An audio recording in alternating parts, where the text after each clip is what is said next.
भाव कहीं शेयर किया था किसी पॉडकास्ट में कि एक समय ऐसा था कि जब कथा कहना प्रारंभ किया था तो जब इतनी कथाएं नहीं होती थी, घर पे ही रहते थे, तो मन में इच्छा होती थी कहीं कथा हो तो कथा सुनाने जाएं, लेकिन इतनी कथाएं होती नहीं थी। एक कथा के बाद 2-3 महीना घर पे ही रहते थे, तो फिर क्या करें। अब अध्ययन करने के बाद मन होता था कुछ तो सुनाएं, किसी को तो सुनाएं। तो हमारी माता जी एक दिन बोली, वो लाला गौशाला में इतनी सारी गैया हैं हमारे घर पे, ये सब भी तो श्रोता हैं और इन जैसे श्रोता कोई नहीं मिलेगा। संसार के श्रोता तो बात करते रहेंगे, फोन चलाते रहेंगे और जाने क्या क्या करते हैं, पर इनके पास तो फोन भी नहीं होता। गैयाओं के पास कहाँ फोन होता है। और गैया बोलती भी नहीं है, बढ़िया प्रेम से अपना बैठी बैठी चारों खाती रहेगी, कथा सुनती रहेगी। तो हम सुबह सुबह जाते थे अपनी गौशाला में, गायों को कथा सुनाते थे।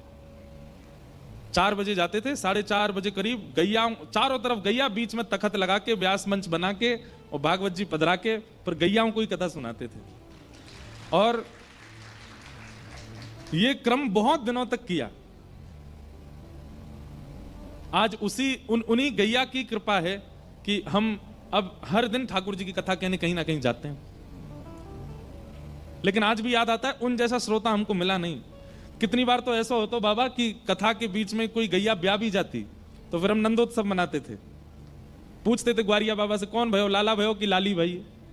तो कहते लाला भयो, तो नंदोत्सव मनाते। और कोई गैया की अगर लाली होती तो फिर राधाष्टमी महोत्सव मनाते। और राधाष्टमी महोत्सव, अब जैसे यहाँ नंदोत्सव होता है तो चॉकलेट फेंकते हैं, टॉफी लुटाते हैं सबको। तो गैयान के बीच में क्या करें, तो गुड़ लेके आते थे छोटे छोटे। तो नंदोत्सव के दिन गुड़ के लड्डू, छोटे छोटे गुड़, और या फिर दलिया बनवाते, दलिया बनवा फिर गैयाओं का उत्सव करते थे। बहुत आनंद आता था।